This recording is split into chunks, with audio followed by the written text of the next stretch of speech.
Ellen White Reconsidered, a series of presentations for people who have questions about Ellen White's writings. Today, our subject will be what about the obelisk at the White's grave? I'm back. I've been working on a book for the last couple of weeks, so I've been a little bit shy on the presentations.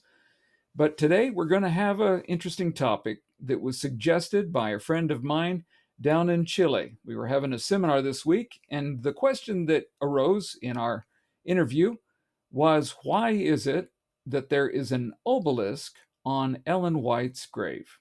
Now, that shouldn't be much of a problem to most people. We see obelisks on lots of graves and in different places over time.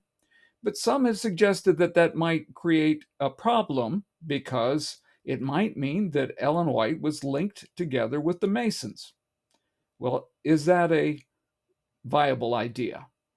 Let's take a look at it today. Here's the White gravesite in Battle Creek, Michigan. You can see here a couple of folks that are posed around it so you can get some sense of the size. And you see, looking immediately back, it's marked for James White, Ellen White's husband, who died before she did in 1881.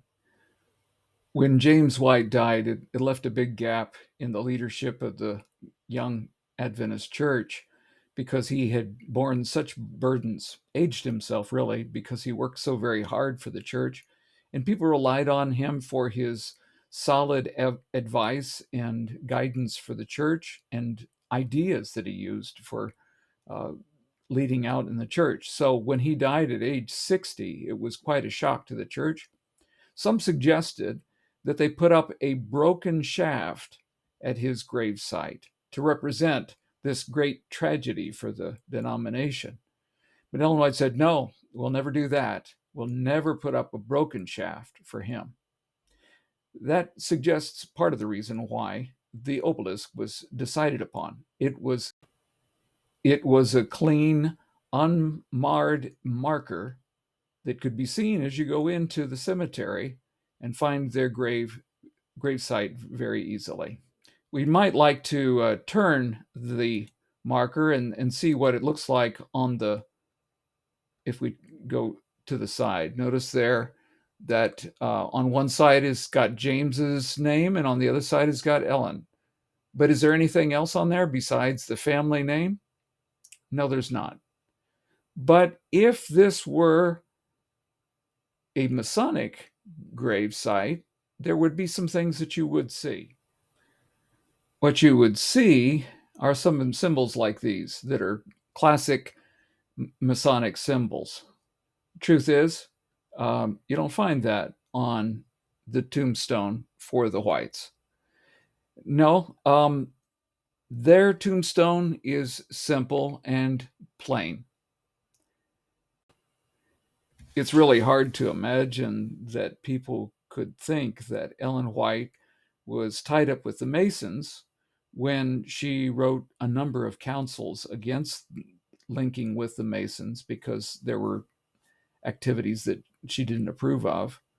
And in fact, when she was in Australia, there was an individual who was working with our institutions who was a Christian, but not totally committed. And he was probably more committed to his Masonic connections. And she had a vision that she was able to finally present to him.